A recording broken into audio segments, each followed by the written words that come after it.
নমস্কার, হর্টিকালচার ফ্রেন্ডসে আপনাদের স্বাগত। আসুন আমরা একসাথে সবুজের যত্ন করি। শীতের শেষে পাতাঝরা বসন্তের আগমনে আম গাছগুলো ভরে ওঠে সারি সারি মুকুলে। আর এই সময় আম গাছের পরিচর্যা করাটা ভীষণ জরুরি, তা না হলে কিন্তু ভালো ফল পাওয়া যায় না। আর তার সঙ্গেই পাল্লা দিয়ে কিন্তু বেড়ে ওঠে প্রচুর পরিমাণে রোগ আক্রমণ। আম গাছকে সাধারণত রোগমুক্ত রাখতে খুব বিশেষ একটা পরিচর্যার প্রয়োজন না হলেও এই সময়টায় প্রয়োজন হয়। যেমন আজকে যে রোগটা নিয়ে আলোচনা করব তা হলো গলমাছির আক্রমণ। এই গলমাছি আসলে আমাদের গ্রাম বাংলায় প্রায় প্রতিনিয়তই দেখা যায় যে এই ওয়েদার চেঞ্জের সময়টায়, যে সময় গরম পড়ে, শীত কেটে গরমের মরশুমটা আসে, ঠিক এই সময়ই গলমাছির আক্রমণ বিভিন্ন গাছে হয়। লেবু, আম, এই ধরনের বিভিন্ন গাছে গলমাছির আক্রমণ হয়। আজকে যে গাছটা দেখাচ্ছি, এই গাছটা আমারই একটা মাদার প্ল্যান্ট করার জন্যে রুট স্টক তৈরি করছিলাম আমি। এটা মাল্টিগ্রাফটিংয়ের জন্য একটা রুট স্টক তৈরি করছিলাম। তো তার পাশাপাশি দেখলাম আরও 2-3টে গাছে এই মাছির আক্রমণ হয়েছে। তো এইভাবে পাতাগুলো কুঁকড়ে আসে। কুঁকড়ে গিয়ে কি হয় না, এর ভেতরে ছোট ছোট ওরা ডিম পাড়ে। গলমাছিগুলো উড়ে এসে বিভিন্ন জায়গা থেকে পাতাকে ফুটো করে পত্ররন্ধ্রের ভেতর থেকে ভেতরে গিয়ে ডিমটা পেড়ে দিয়ে যায়, এবং তার ঠিক 1 সপ্তাহ 10 দিন পরে সেই ডিম ফুটে ভেতরে লার্ভাটা যখন জন্মায়, তখন কিন্তু এই পাতাগুলো ঠিক আমাদের চিকেন পক্সের যে গুটি হয় সেরকম ফুলে ওঠে। তো এর থেকে বাঁচার বেশ কিছু উপায় তো রয়েছে, কিন্তু সবথেকে সহজ যে উপায়টা আজকে আমরা সেটা নিয়ে আলোচনা করব। তো অন্যান্য উপায়গুলোকে নিয়ে যদি আমরা বলি, সেটা আমরা করতে পারি বিভিন্ন কীটনাশক ব্যবহার করতে পারি, রাসায়নিক কীটনাশক বা জৈব কীটনাশক হিসাবে আমরা নিম তেল ব্যবহার করতে পারি। কিন্তু কোনোভাবেই একবার আক্রমণ হলে সেই আক্রমণকে আর মুক্ত করা যায় না, আক্রমণকে প্রতিহত করা যায়। এক্ষেত্রে মুক্ত করার উপায় বলতে আমরা যেটা বুঝি তা হলো এই ডালটি কেটে দিতে হবে বা এই আক্রান্ত পাতাটি কেটে দিতে হবে। আমি ব্যক্তিগতভাবে রাসায়নিক ব্যবহারের একটু বিরোধী। তার কারণ, আমরা যদি রাসায়নিক ব্যবহার করি, এই যে উপকারী প্রাণীগুলো, উপকারী কীটপতঙ্গগুলো, এরাও কিন্তু আক্রান্ত হয় এবং এরাও মারা যায়। আর এরা মারা যাওয়া মানে পরাগায়নে এর প্রভাব পড়ে। তো আমরা সেটা করব না।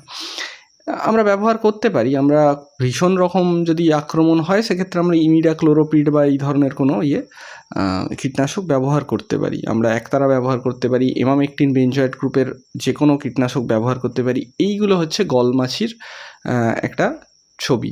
তো এখানে মাকড়সার ফাঁদে গলমাছিটা আটকে গেছে। তো প্রকৃতি নিজেই কিন্তু নিজেকে কিছুটা প্রতিহত করার চেষ্টা করে। তো আমরা এখন যেটা করব, এই আক্রান্ত পাতাগুলো বা এই ডালগুলোকেই কেটে দেব। যেহেতু এটাকে আমি রুট স্টক হিসাবে ব্যবহার করব, এটা আঠির আম গাছ, তো আমার খুব একটা কাটতে অসুবিধা হবে না। এবং ছোট বা মাঝারি সাইজের গাছের ক্ষেত্রে এই সময় ডাল কাটলেও কিন্তু নতুন ডাল খুব দ্রুত চলে আসে। এবং এর সঙ্গে যেটা করতে হবে, এই ডালগুলোকে কিন্তু শুধু কেটে ফেলে দিলে হবে না, কারণ এই গলমাছির লার্ভা কিন্তু মাটিতেও বড় হয়। তো যেটা করতে হবে, এদেরকে পুড়িয়ে দিতে হবে। আর তার সঙ্গে যেহেতু আমি গাছে ছুরি কাঁচি চালাচ্ছি, আমি কাঠ প্রুনার লাগাচ্ছি, তো সুতরাং আমাকে একটু ফাঙ্গিসাইড কিন্তু গাছে ব্যবহার করতে হবে।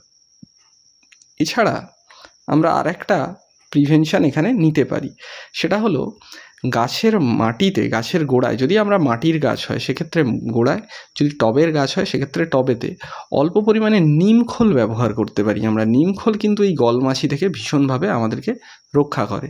যেরকম আমরা বললাম নিম তেল স্প্রে করতে পারি, একইভাবে গলমাছি থেকে বাঁচতে আমরা মাটিতে নিম তেল ব্যবহার করতে পারি। এখন আমরা এই পাতাগুলো, আক্রান্ত পাতাগুলোকে কেটে দিলাম।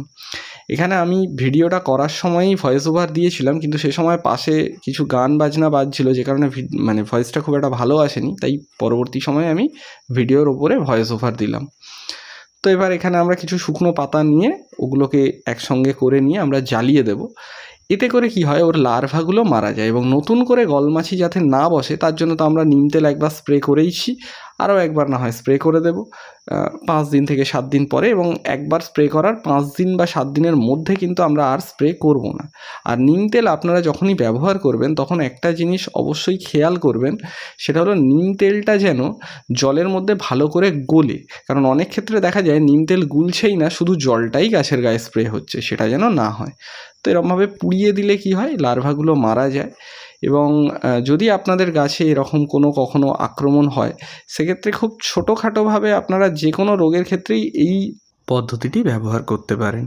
তো এবার আমরা ফাঙ্গিসাইড কপার অক্সিক্লোরাইড 1.5 গ্রাম প্রতি লিটার জলে গুলে প্রতিটি গাছে স্প্রে করে দিলাম। চ্যানেলটি ভালো লাগলে সাবস্ক্রাইব করে পাশে থাকবেন। সম্পূর্ণ ভিডিওটি দেখার জন্য অসংখ্য ধন্যবাদ। ভালো লাগলে অবশ্যই একটা লাইক করে দেবেন।